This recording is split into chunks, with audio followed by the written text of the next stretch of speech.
हाँ तो बच्चों, विद्युत आवेश तथा क्षेत्र का दूसरा क्लास हमारे सामने है और दूसरी कक्षा में हम लोग बात करने वाले हैं कूलाम का नियम। बच्चों, कूलाम जी ने बहुत अच्छी अच्छी बातें बताई। दो आवेशों के बीच या दो से ज्यादा आवेशों के बीच लगने वाले फोर्सेस को निकालना सिखाया। बहुत अच्छी ये हमारे पास टॉपिक है, इस पे आज हम बात करते हैं।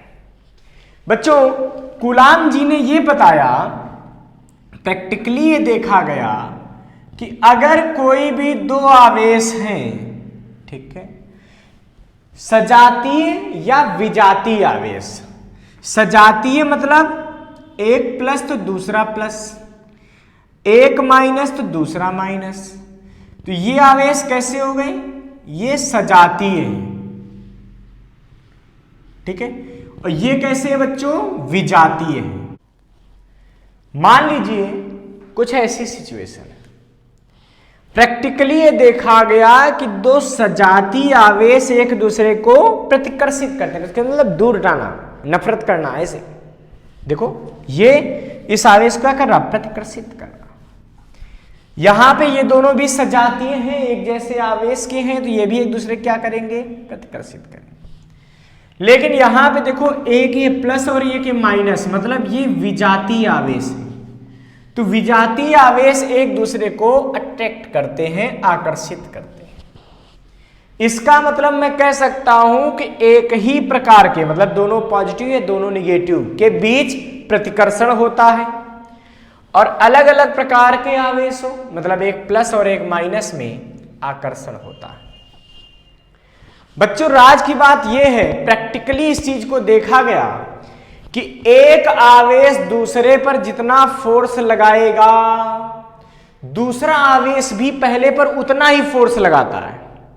इसका मतलब इस बात से आप टेंशन फ्री हो जाइए कि अगर एक ये Q1 है और ये Q2 है, और कोई बता दे कि भैया ये दोनों पॉजिटिव है, और हम कह दें कि ये वाला आवेश Q1 को 20 न्यूटन के फोर्स से दूर करता है, प्रतिकर्षित करता है, क्योंकि दोनों धन है ना, एक दूसरे को प्रतिकर्षित करेंगे।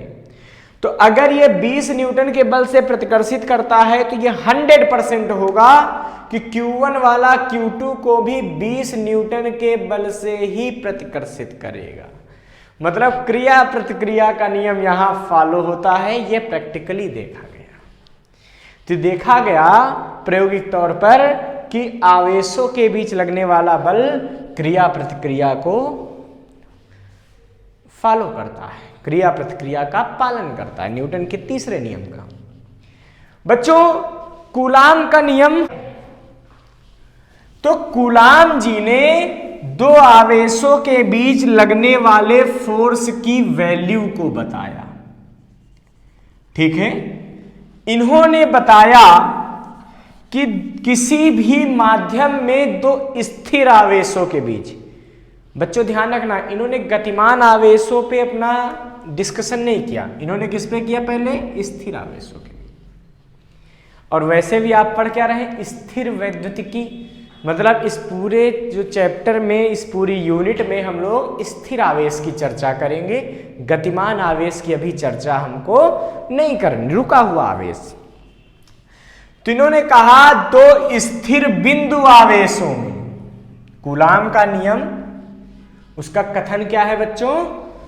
कूलाम के नियम का कथन ये कहता है कि दो स्थिर बिंदु आवेशों के बीच लगने वाला आकर्षण अथवा प्रतिकर्षण बल दोनों आवेशों की मात्राओं के गुणनफल के अनुक्रमानुपाती, means F is proportional to Q1 Q2। F कहां निर्भर करेगा? Q1 Q2। तो दोनों आवेशों की मात्राओं के गुणनफल के अनुक्रमानुपाती तथा इन आवेशों के बीच की दूरी के वर्ग के व्युत्क्रमानुपाती होता है। दूरी के वर्ग के व्युत्क्रमानुपाती मतलब अपान में। तो बच्चों, कूलाम का नियम क्या कहता है? किसी माध्यम में दो स्थिर बिंदु आवेशों के बीच लगने वाला आकर्षण अथवा प्रतिकर्षण बल दोनों आवेशों के परिमाणों के गुणनफल के अनुपात। देखो, लगने वाला आकर्षण अथवा प्रतिकर्षण क्यों कहा गया? क्योंकि अगर दोनों धन है तो प्रतिकर्षण हो जाएगा, दोनों ऋण है प्रतिकर्षण हो जाएगा, अगर एक धन और एक ऋण है तो क्या होगा? आकर्षण हो जाएगा। ठीक है, तो ये बल जो लगता है दोनों आवेशों के गुणनफल के, इसका मतलब अगर आवेश ज्यादा है, मतलब सपोज करो 2 कूलाम तो फोर्स कुछ लगेगा। अब आवेश बढ़ा दिया जाए, 10 कूलाम कर दिया जाए, पहले 2 था, तो अब जब आवेश बढ़ेगा तो उनके बीच लगने वाला बल भी बढ़ेगा। मतलब दूरी ना बदलो, केवल आवेश की मात्रा बढ़ा दो तो क्या होगा? लगने वाला बल ज्यादा हो जाएगा। दूसरा इन्होंने बताया, तथा ये बल इनके बीच की दूरी के वर्ग के व्युत्क्रमानुपाती। व्युत्क्रमानुपाती मतलब अपान में। ठीक है, तो इसका मतलब जैसे जैसे इनके बीच की दूरी बढ़ाओगे आर बढ़ेगा। तो देखो व्युत्क्रमानुपाती में क्या होता है, जब ये बढ़ेगा तो ये वैल्यू क्या होगी? घटेगी। इसका मतलब अगर इनको दूर करते जाओगे तो लगने वाला बल कम होता जाएगा, अगर इनको पास लाते जाओगे तो इनके बीच लगने वाला बल बढ़ने लगेगा। तो मतलब लगने वाला बल इन्होंने बेसिकली 2 चीजों पर निर्भर करने के लिए बताया। बच्चों, यदि इन दोनों नियमों को एक साथ, यदि इनके इस पूरे स्टेटमेंट को हम एक साथ देखें तो हमको यह मिलता है F is proportional to Q1 Q2 upon R square. मतलब F किसके अनुक्रमानुपाती है? Q1 Q2 upon R square.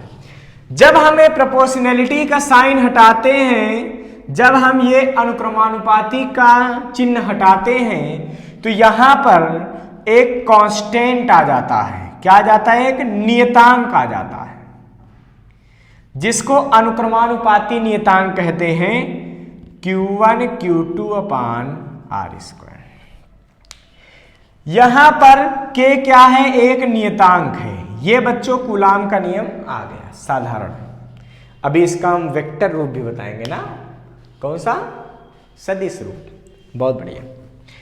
तो बच्चों यहां पर जो K है ये एक नियतांक होता है, और K का मान जो होता है, ठीक है, K का मान 9 × 10⁹ न्यूटन मीटर स्क्वायर पर कूलाम स्क्वायर होता है। कैसे? प्रयोग करके निकाला गया, प्रायोगिक तौर पर। तो K का मान कितना होता है? 9 × 10⁹ न्यूटन मीटर स्क्वायर पर कूलाम स्क्वायर। ध्यान रखेंगे। ठीक है बच्चों। अच्छा, अब होता क्या है कि फिजिक्स में K को हम एक अलग तरीके से यहां पे लिखते हैं ताकि कैलकुलेशन इजी हो सके। तो बच्चों K को फिजिक्स में 1/4 पाई एप्सिलॉन 0 लिखा जाता है। किसके लिए? वायु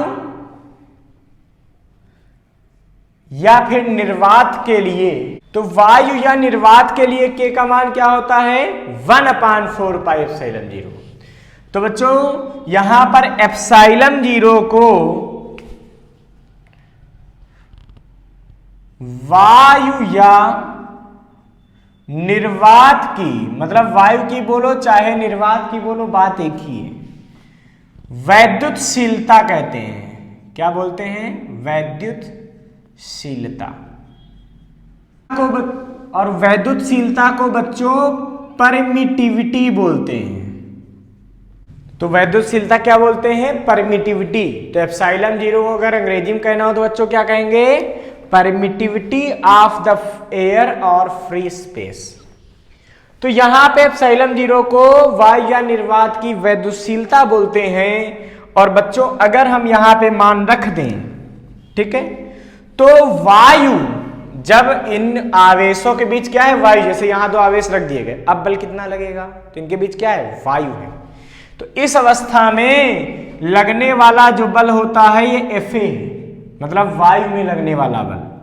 ये किसके बराबर हो जाएगा? 1/4 pi epsilon 0 Q1 Q2 upon R square. बच्चों यदि आवेशों के बीच वायु के अलावा कोई और मीडियम आ जाए, कोई और माध्यम आ जाए, जैसे मैंने कहा किसी अन्य माध्यम के लिए,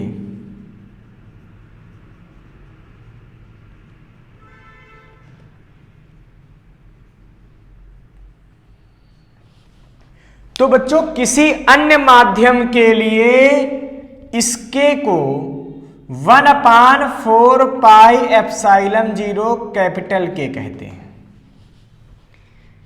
ये जो के है स्मॉल के है, ये कैपिटल है, ध्यान रखना। इस के को बोलते हैं माध्यम का परावैद्युतांक।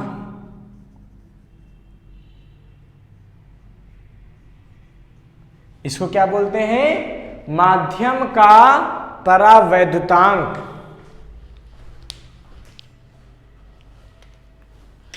हेलो बाबू। माध्यम का परावैद्युतांक मतलब हम कह सकते हैं डाई इलेक्ट्रिक कांस्टेंट। अंग्रेजी में क्या कहते हैं बच्चों? Dielectric constant. अगर मैं ये वैल्यू के की जगह पुट कर दूं तो मुझे क्या मिलेगा? तो मुझे मिलेगा किसी माध्यम में लगने वाला बल। माध्यम मतलब दोनों आवेश रखे थे और मान लिया अब इनके बीच में पानी भर दिया गया, वाटर पूरे कमरे में भर दिया गया। अब पानी भर देंगे तो आवेशों के बीच कौन सा माध्यम आ जाएगा? पानी आ जाएगा। तो के किसका रखेंगे? पानी का रख देंगे। और पानी के लिए परावैद्युतांक का मान कितना होता है बच्चों? 81। ध्यान रखना। तो Fm बराबर क्या आ जाएगा? 1/4 पाई एप्सिलॉन 0 के Q1 Q2 बटा R²। बच्चों अगर इसको समीकरण नंबर 1 डाल दो, इसको समीकरण 2 डाल दो, तो समीकरण 1 और 2 से अगर आप तुलना करेंगे तो बच्चों Fm बटा Fa की वैल्यू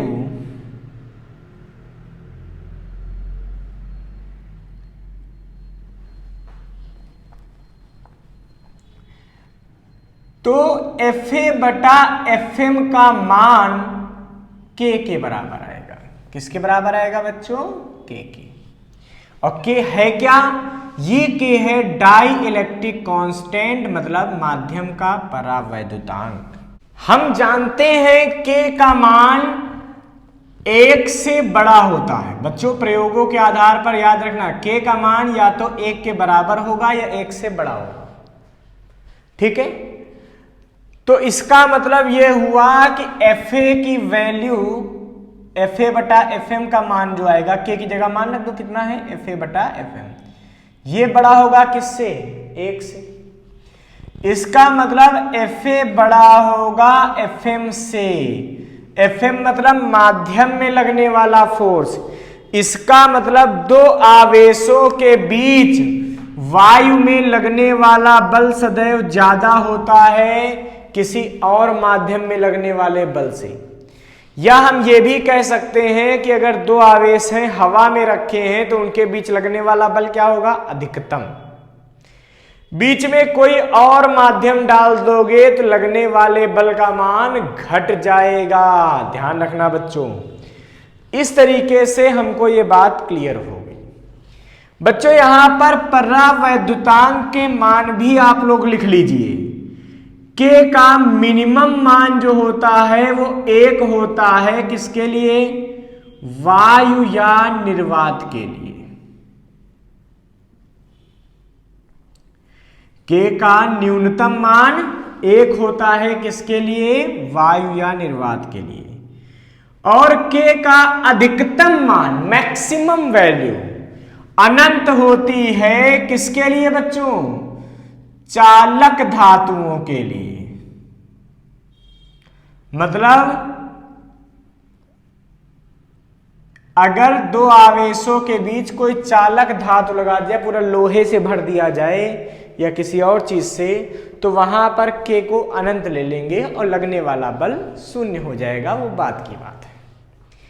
इस प्रकार से दो आवेशों के बीच लगने वाले बल को कूलाम के नियम के द्वारा समझाया जा सकता है। कूलाम के नियम में एक बात और ध्यान रखने वाली है। क्या? कि जो बल बताया था कूलाम जी ने कि क्या लगेगा, K बराबर F बराबर K Q1 Q2 बटा आर स्क्वायर।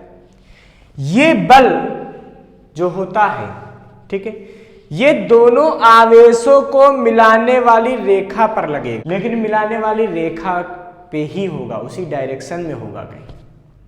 मतलब ऐसा नहीं हो सकता कि एक आवेश ये इस पे ऐसे बल लगा दे, नहीं, या तो ऐसे या फिर ऐसे मिलाने वाली रेखा पर बल लगाते हैं।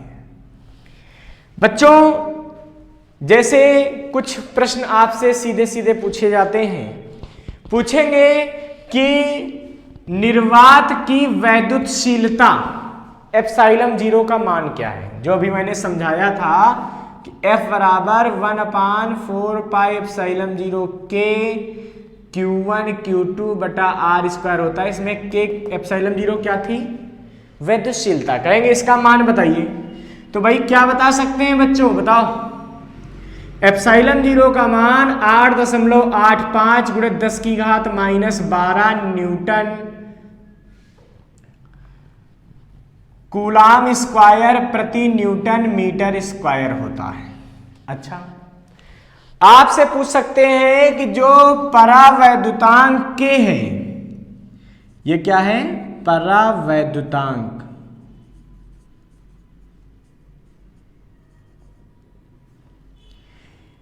K का मात्रक क्या होगा, तो K का मात्रक नहीं होता है,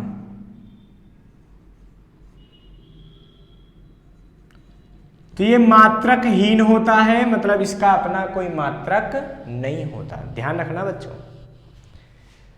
अच्छा, अब आपसे अगर मैं पूछ लूं कि दो आवेश रखे थे, ठीक है, आवेशों के बीच की दूरी आधी करने पर लगने वाले बल में क्या प्रभाव पड़ेगा। तो जब आधी दूरी कर देंगे तो बच्चों क्या होगा बताओ, ये यहां ये यहां, इधर से इसको उठा लाओ। अब ये दूरी कितनी बचेगी, R बटा 2। अब मान लीजिए इन पे बल कितना लगेगा, F डैश। कितना बल लगा, F डैश। तो हमको बताना है कि F डैश का मान कितना होगा। अरे वाह, बहुत सिंपल है। तो जब दूरी को आधा कर दोगे तो बल क्या लगेगा भैया, देखो K Q1 Q2 बटा दूरी का स्क्वायर। तो दूरी कितनी हो गई, आधी हो गई। स्क्वायर करोगे तो क्या मिलेगा, R स्क्वायर बटा 4। 4 पलट के ऊपर चला जाएगा, तो F डैश का मान आ जाएगा 4K Q1 Q2 बटा R स्क्वायर। बच्चों K Q1 Q2 बटा R स्क्वायर देखो क्या था यहां से, F। इसका मतलब इस अवस्था में F डैश की वैल्यू 4F के बराबर हो जाएगी। इसका मतलब यह हुआ कि यदि दो आवेशों के बीच की दूरी आधी की जाएगी तो उनके बीच लगने वाला बल 4 गुना हो जाएगा। कितना हो जाएगा, 4 गुना। अगर आपसे कह दें कि आवेशों के बीच की दूरी 2 गुनी कर दीजिए, तो भाई R की जगह क्या रखना, 2R रख देना, सॉल्व कर लेना, तो वहां पे आ जाएगा उनके बीच लगने वाला बल 1/4 आ जाएगा। कर लेना अपने आप।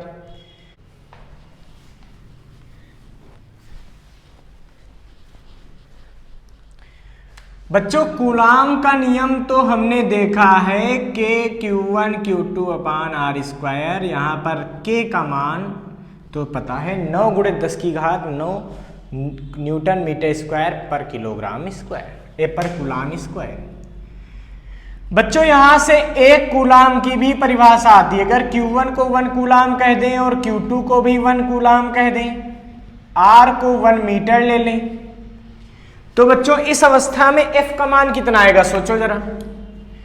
F बराबर क्या आएगा, K into 1 upon 1 into 1 means F is equal to K या F इज इक्वल टू 9 गुणे 10 की घात 9 न्यूटन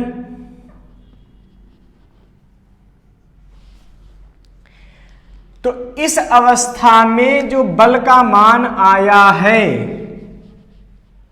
यहां से एक कूलाम आवेश का की परिभाषा आती है। किसकी परिभाषा आती है? एक कूलाम आवेश की। क्या होती है बच्चों? एक कूलाम, 1 कूलाम आवेश की वह मात्रा है जिसके दो सजातीय मतलब दोनों पॉजिटिव, जिसके दो धन आवेशों को यदि 1 मीटर की दूरी पर रख दिया जाए तो उन आवेशों के बीच लगने वाला प्रतिकर्षण बल 9 × 10⁹ न्यूटन हो जाता है। इस आवेश की मात्रा को 1 कूलाम कहते हैं। 1 कूलाम वो आवेश है जितना धन आवेश अगर 2 पर दे दिया जाए, मतलब 1 कूलाम दे दिया जाए, जो कि कितनी दूर रखे हो बच्चों? 1 मीटर की दूरी पर, तो इनके बीच जो प्रतिकर्षण बल लगेगा वो कितना हो जाएगा? 9 × 10⁹ न्यूटन हो जाएगा। तो जितना आवेश रखा गया होगा, इस आवेश को हम लोग क्या कहते हैं? 1 कूलाम कहते हैं। ठीक है बच्चों, ये 1 कूलाम की परिभाषा। जैसे पहला प्रश्न है, 2 इलेक्ट्रॉनों के बीच लगने वाले विद्युत बल तथा गुरुत्व बल की तुलना कीजिए। क्या है बच्चों? 2 इलेक्ट्रॉन हैं, मान लो एक ये इलेक्ट्रॉन है और एक ये इलेक्ट्रॉन है। इनके बीच आपको पता है विद्युत बल भी लगेगा। किसने बताया? कूलाम जी ने। किधर लगेगा?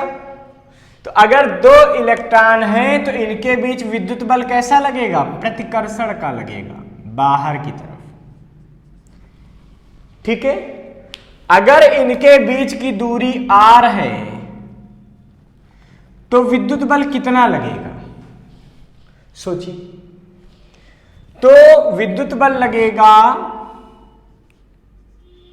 K Q1 इलेक्ट्रॉन का आवेश, Q2 इलेक्ट्रॉन का आवेश, Q1 Q2 बटा दूरी का स्क्वायर। तो दूरी कितनी है? r का स्क्वायर।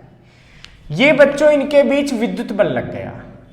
अब प्रश्न क्या कह रहे हैं? 2 इलेक्ट्रॉनों के बीच लगने वाले विद्युत बल और गुरुत्व बल।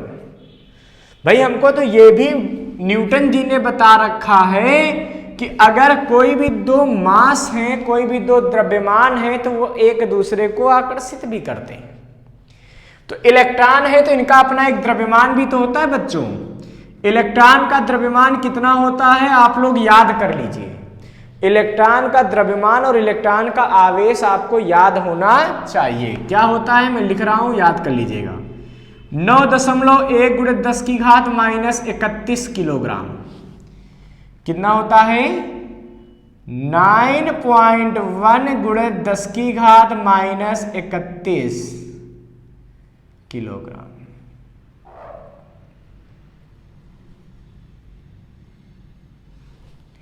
और इलेक्ट्रॉन का आवेश कितना होता है? ये तो मैं पहले ही समझा चुका हूं, 1.6 × 10⁻19 कूलाम। बच्चों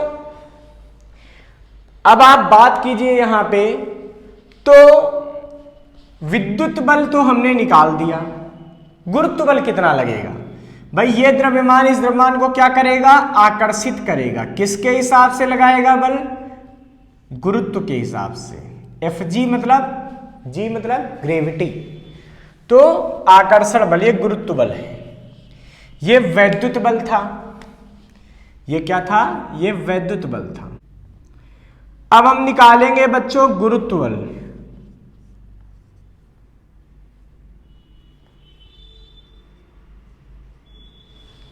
तो गुरुत्व बल कितना निकलेगा जरा सोचिए। Gm1 पहला वाला द्रव्यमान, m2 दूसरा वाला द्रव्यमान बटा r²। बच्चों इस G को क्या बोलते थे? G को बोलते थे, क्या बोलते थे बच्चों? सार्वत्रिक गुरुत्वाकर्षण नियतांक, यूनिवर्सल ग्रेविटेशनल कांस्टेंट। और इसका मान 6.67 गुणे 10 की घात -11 न्यूटन मीटर स्क्वायर प्रति किलोग्राम स्क्वायर होता था। ये मान यहाँ पे रख देंगे, अभी हम कर लेंगे सॉल्व, कोई दिक्कत नहीं। ये समीकरण नंबर 2 हो गई। बच्चों पहली समीकरण में दूसरी से भाग दे दो तो क्या बचेगा, FE बटा FG। ये किसके बराबर आएगा भाई, KE स्क्वायर बटा GME स्क्वायर। R स्क्वायर से R स्क्वायर तो कट जाएगा, भिन्न के नीचे भिन्न पलट जाएगी और R से R कट जाएगा। तो इसका मान हमारे पास क्या बचेगा, ये बचेगा K कितना होता है भाई, इस नियम में, कूलाम के नियम में K कितना होता था, 9 गुणे 10 की घात 9 E स्क्वायर 1.6 गुणे 10 की घात -19 का होल स्क्वायर बटा कैपिटल G 6.67 गुणे 10 की घात -11 Me square. Mass of electron, Me का मतलब मास ऑफ इलेक्ट्रॉन, इलेक्ट्रॉन का द्रव्यमान। Me का मान कितना आएगा बच्चों, हमको पता है 9.1 गुणे 10 की घात -31 का होल स्क्वायर। जब हम इसको हल करेंगे तो हल करने के बाद हमको मिलेगा FE बटा FG, और ये मान आएगा इसको हल करने के बाद लगभग 10 की घात 43। 10 की घात कितना आएगा बच्चों, 43 मीन्स FE बराबर आ गया या लगभग बराबर आ गया 10 की घात 43 FG।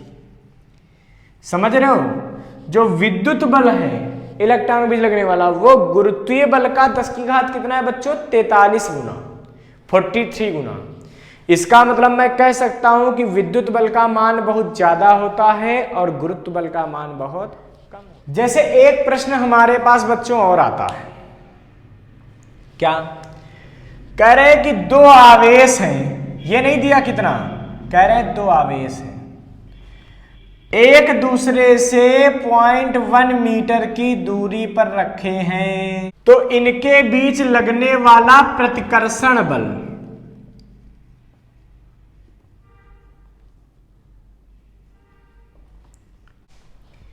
इनके बीच लगने वाला प्रतिकर्षण बल कितना है बच्चों, 18 न्यूटन का। ठीक, इनके बीच 18 न्यूटन का प्रतिकर्षण बल लगता है। कह रहे यदि आवेशों का योगफल, आवेश की जो वैल्यू है, जो मान है, इनका योगफल मतलब Q1 प्लस Q2, ये दे दिया 9 माइक्रोकूलाम है। कितना है बच्चों, 9 माइक्रोकूलाम। तो कह रहे हैं इन आवेशों का परिमाण ज्ञात कीजिए। क्वेश्चन को ध्यान से समझ लेना। यदि 2 आवेशों के बीच लगने वाला प्रतिकर्षण बल 18 न्यूटन का है और आवेशों के परिमाणों का योग 9 माइक्रोकूलाम है, तो ये बताइए कि इन आवेशों का मान कितना कितना है, जबकि ये एक दूसरे से 0.1 मीटर की दूरी पर रखे गए हैं। बच्चों इसको करने के लिए हम मान लेंगे कि माइक्रोकूलाम है और दूसरा आवेश Q2 माइक्रोकूलाम। ठीक है, तो अगर इनके बीच लगने वाले बल का तुम समीकरण बनाओगे तो F बराबर क्या होता है भाई, K Q1 Q2 अपान R स्क्वायर। तो बच्चों इसमें जब आवेश Q1 माइक्रोकूलाम है तो इसको मैं Q1 गुणे 10 की घात -6 कूलाम भी तो कह सकता हूं। इसको मैं इसी तरीके से Q2 गुणे 10 की घात -6 कूलाम। क्यों, माइक्रोकूलाम को जब कूलाम में बदलोगे तो 10 की घात -6 से गुणा करना पड़ेगा। इसका मतलब K Q1 Q2 बटा R स्क्वायर, सारे मान रख दीजिए। तो K Q1 पहला आवेश कितना है बच्चों बताओ जरा, Q1 गुणे 10 की घात -6, Q2 तो Q2 कितना है बच्चों, Q2 इंटू दूसरा आवेश कितना है देखो ध्यान से, Q2 इंटू 10 की पावर -6 और बटा R स्क्वायर, R का मतलब 0.1 का स्क्वायर।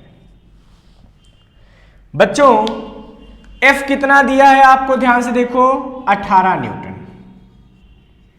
के कितना होता है 9 गुणे 10 की घात 9, Q1 Q2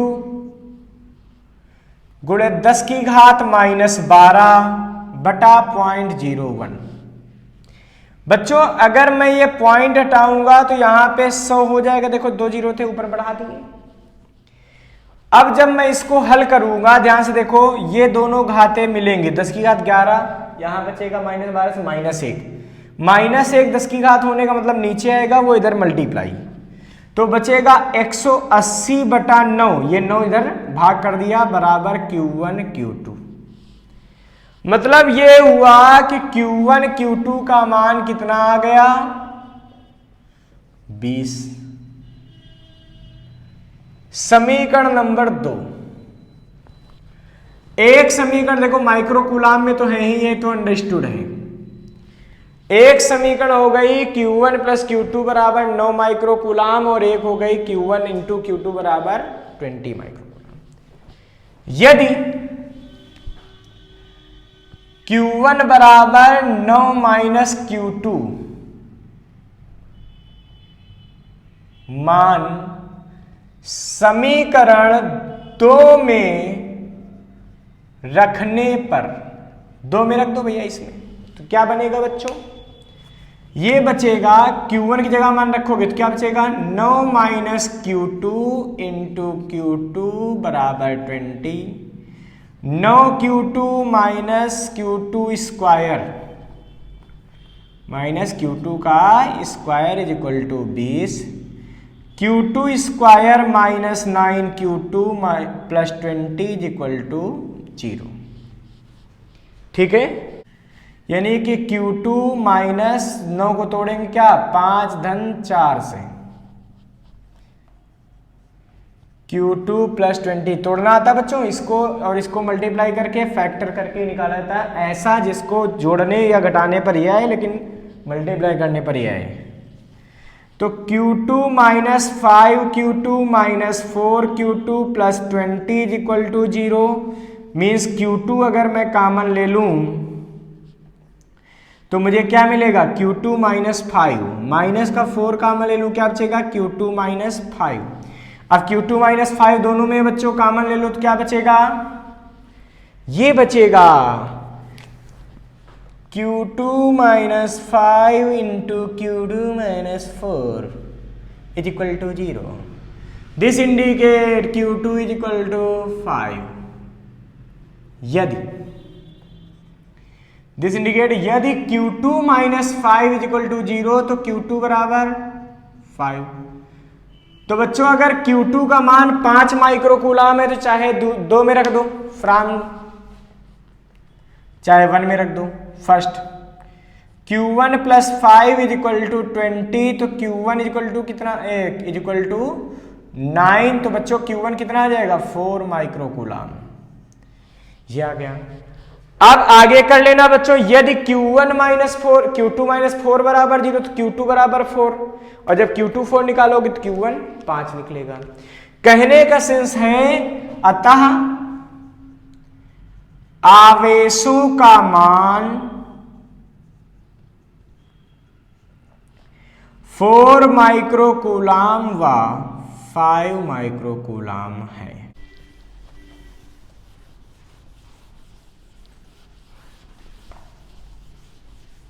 बच्चों अगला प्रश्न हमारे पास ये आता है कि ए भुजा का एक वर्ग है। क्या है बच्चों, एक वर्ग है जिसकी प्रत्येक भुजा क्या है ए।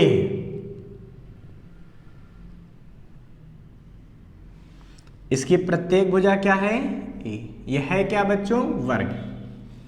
तो इसका मतलब सीधी सी बात है सारी भुजाएं बराबर होंगी। क्या लिखने की आवश्यकता है, आप समझ जाएंगे, ये वर्ग है।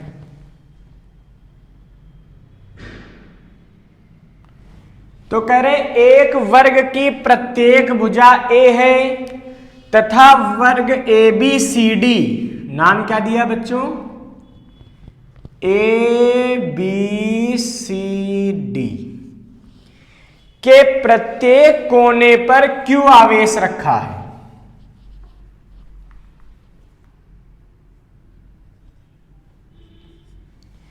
इसके प्रत्येक प्रत्येक कोने पर कितना आवेश रखा है?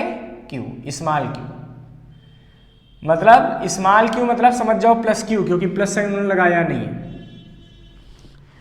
तो कह रहे हैं कोने D पर रखे आवेश पर, जो D पे आवेश रखा है, इस पर लगने वाले नेट बल को ज्ञात कीजिए, परिणामी बल को ज्ञात कीजिए।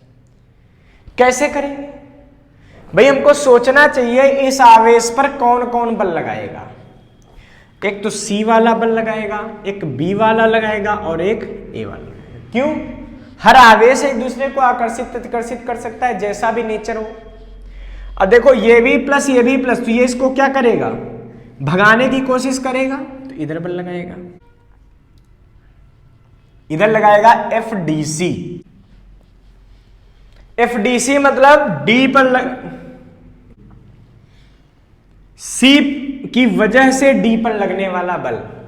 A वाला अपना बल बच्चों किधर लगाएगा? ये भी प्लस प्रतिकर्षित करेगा, दूर भगाने की कोशिश करेगा, तो A वाले का बल नीचे लगेगा।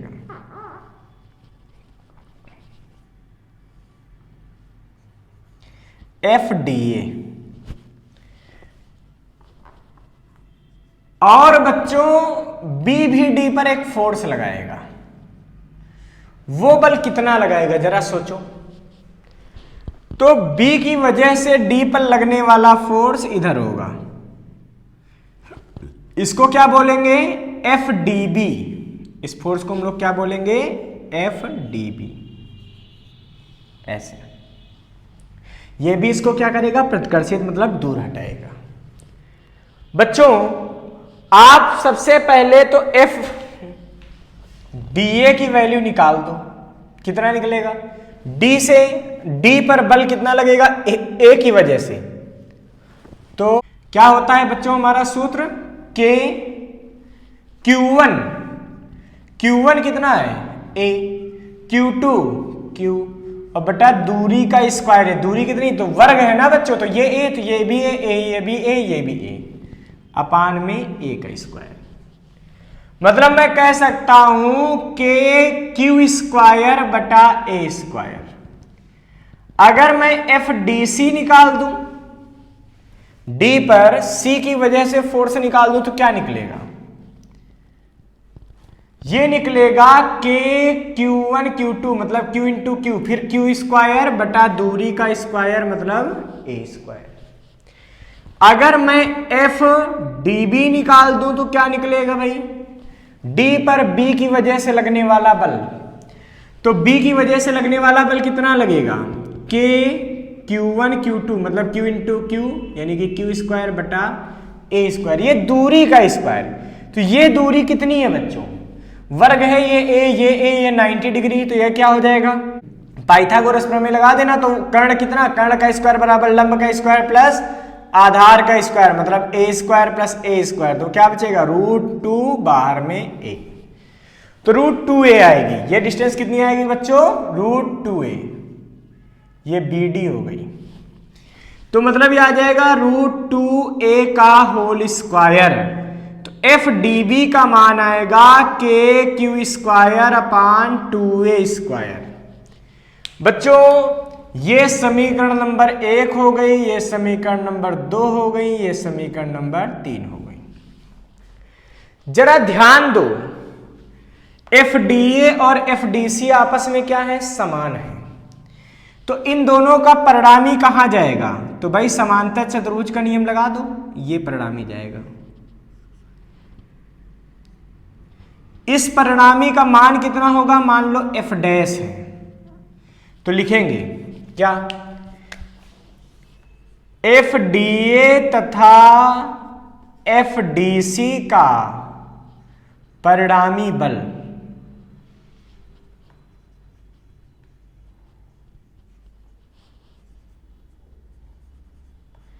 कितना लगेगा बच्चों? F डैश बराबर अंडर रूट में FDA square plus FDC square. इस बल का स्क्वायर प्लस इसका स्क्वायर। क्यों?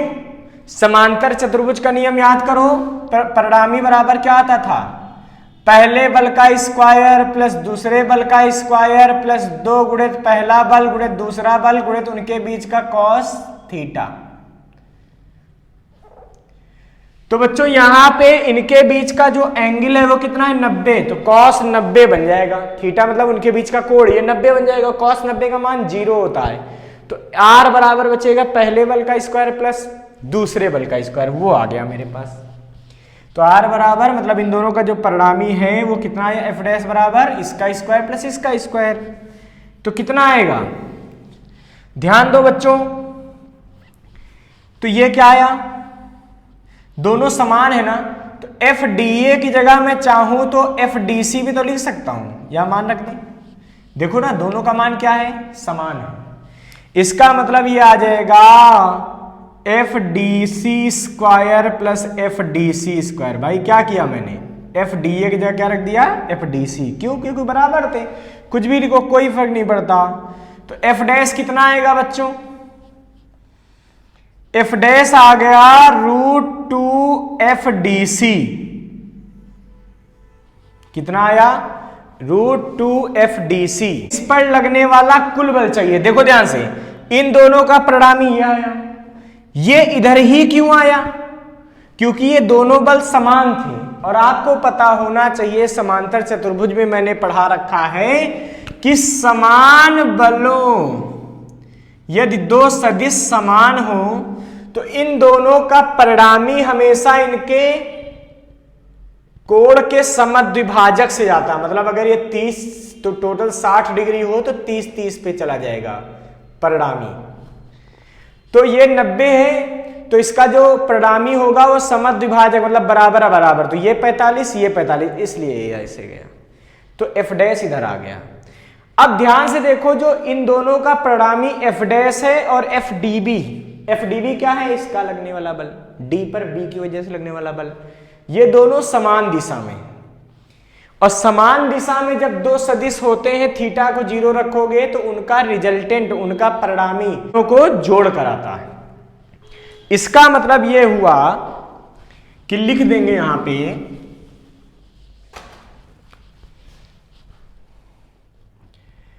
कि एफ डी बी और एफ डैश एक ही दिशा में है,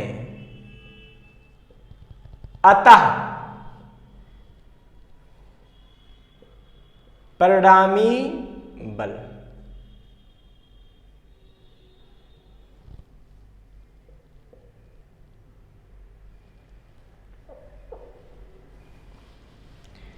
अब नेट परिणामी बल कितना आएगा, तो एफ डबल डैश बराबर F dash plus F D B.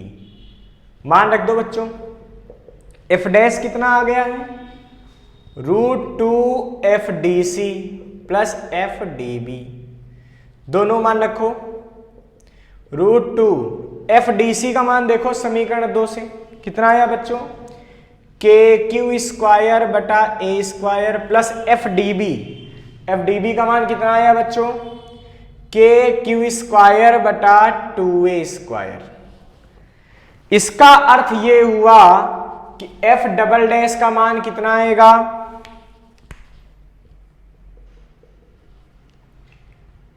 तो बच्चों यहां पे के क्यू स्क्वायर अपान ए स्क्वायर कॉमन है, बाहर ले लो, तो बचेगा क्या, यहां से बचा √2 प्लस यहां से बचा 1/2। अब आप इसका लघुत्तम तो ले ही लेंगे बच्चों, क्या मिलेगा, 2√2 प्लस 1/2 के क्यू स्क्वायर अपान ए स्क्वायर। ये हमारा परिणामी बल का उत्तर हो गया। क्या किसी बच्चे को कोई दिक्कत है बच्चों, कितना सिंपल क्वेश्चन था। तो बच्चों ये हिंदी मीडियम के लिए हमारा बनाया गया चैनल है RKM सक्सेस पॉइंट। हम चाहते हैं आप इस चैनल को इतना फैला दें, इतना फैला दें कि इस देश में जितने भी हिंदी मीडियम के बच्चे हैं जिनको हमारा कंटेंट नहीं मिल पाता या अच्छे टीचरों से उनका सानिध्य नहीं हो पाता, वो बच्चे हमारे इस चैनल के साथ जुड़ जाएं। और बच्चों, हम लगातार आपके लिए इसी तरीके से बेहतरीन क्वेश्चनों के साथ अच्छे कॉन्सेप्ट, ठीक है, आपको फिजिक्स में देते रहेंगे। तो इसीलिए जरूरी है कि आप लोग और मेहनत से हमारे इस चैनल के साथ जुड़े रहें।